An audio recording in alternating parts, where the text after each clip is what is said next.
अस्सलाम वालेकुम, आप देख रहे हैं एडीएन न्यूज। मुदस्सिर बाजवा पसरोर से एक अहम खबर शामिल करते हैं। पसरोर मराला रावी लिंक बासीवाला के करीब नहर में डूबकर जान बहक होने वाले एक ही खानदान के 3 अफराद में से 2 की नाशें निकाल ली गई। एक की तलाश के लिए रेस्क्यू ऑपरेशन जारी है। आइए जानते हैं पसरोर से हमारे नुमाइंदा इमरान बाजवा की ये रिपोर्ट। जी, पसरूर के नवाही कस्बा छिछरवाली से तल्लक रखने वाले एक ही खानदान के 3 अफराद थाना सदर की हदूद मराला रावी लिंक नहर बासीवाला के करीब डूबकर जान बहक हो गए।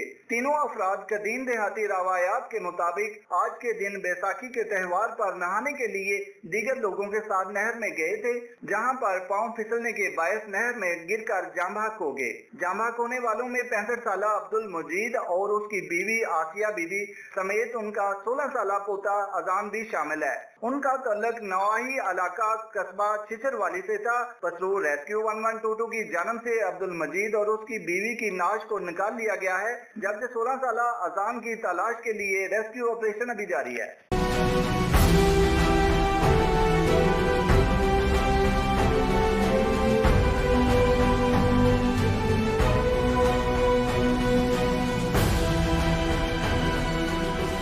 इक़्तिदार के अवानों से अवामुन्नास को इंसाफ की बरवक्त फराहमी तक हम रखेंगे बाखबर हर उस खबर से जिससे जुड़ा हो अवाम का मुफाद। हम परखेंगे हक़ाइक़ और पहुँचाएंगे आप तक बर वक्त और सच पर मबनी खबरें, जो हो सच दिखाने की जुर्रत, जवामर्दी से एहसासात से, जो जुड़े हों मुआशरे की सही तर्जुमानी से, गैर जानिबदाराना रिपोर्टिंग तक, क्योंकि मुझे है हुक्म आज़ा।